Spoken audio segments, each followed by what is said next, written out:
Stocks వెబ్సైట్లో admin మాడ్యూల్లోనూ ఇక్కడ వచ్చేసి సర్వీసెస్ క్లిక్ చేస్తే ఇలా చూస్తుంది అనమాట. Services category list, services list, step list. ఏదైనా సర్వీస్ మీద క్లిక్ చేసినప్పుడు సర్వీస్ లిస్ట్ అనేది ఓపెన్ అవుతుంది. ఇక్కడ క్లిక్ చేస్తే ఇక్కడ సర్వీస్ లిస్ట్లో ఏమున్నాయి అవన్నీ డిస్ప్లే అవుతాయి ఇక్కడ. నెక్స్ట్ వచ్చేసి స్టెప్స్ యాడ్ చేసుకోవాలి లేదా డిలీట్ చేసుకోవాలి అనుకుంటే ఇలా ఓపెన్ చేసి క్లిక్ చేసుకోవచ్చు. యాడ్ చేసి స్టెప్ మీద యాడ్ చేసి చూపిస్తాను.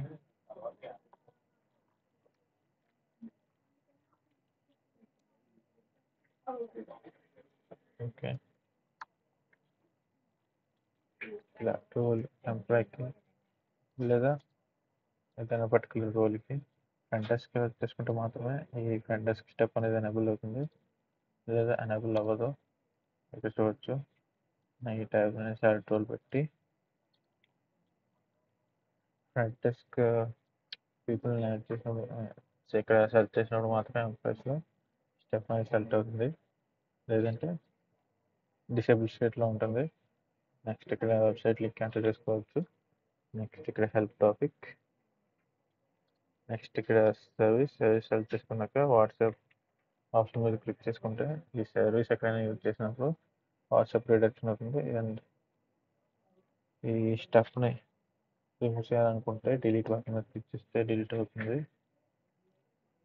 అండ్ సేవ్ స్టెప్స్ మీద క్లిక్ చేస్తే స్టెప్స్ అనేవి సేవ్ అవుతాయి.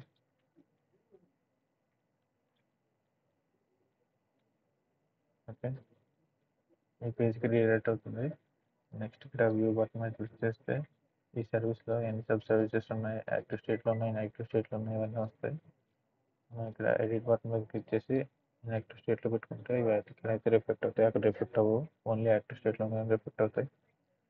నెక్స్ట్ వచ్చేసి ఇక్కడ సబ్ సర్వీసెస్లో ఎడిట్ బటన్ మీద క్లిక్ చేస్తే ఇక్కడ service type, status, help topic, and ఇక్కడ ఇమేజ్ ఎంటర్ చేసుకోవాలంటే ఇమేజ్, లైక్ డీటెయిల్స్ ఎంటర్ చేసుకోవాలనుకుంటే డీటెయిల్స్. కాల్ బ్యాక్స్లో ఇక్కడ ఈ ఆప్షన్ ఏంటంటే కాల్ బ్యాక్స్లో ఎప్పుడైతే ఈ సర్వీస్ని యూజ్ చేస్తారో ఇక్కడ ఏదైనా అసైన్ టు రోల్లో ఏదైనా రోల్ పెట్టేస్తున్నా లేకపోతే అసైన్ టు ఎంప్లాయ్ ఎవరికైనా ఎంప్లాయ్కి పెట్టేస్తున్నా డైరెక్ట్ ఎంప్లాయ్కి అసైన్ అవుతుంది అనమాట. నెక్స్ట్ ఇక్కడ ఇన్వాయిస్ ఐటమ్స్, ఇక్కడ serial number, label name, value ఇవన్నీ ఎంటర్ చేస్తే ఈ సర్వీస్ని సెలెక్ట్ చేసుకున్నప్పుడు ఆ ఇన్వాయిస్లో ఈ డీటెయిల్స్ అన్నీ ఇక్కడ అపేర్ అవుతాయి. సేవ్ బటన్ మీద క్లిక్ చేస్తే సేవ్ అవుతుంది.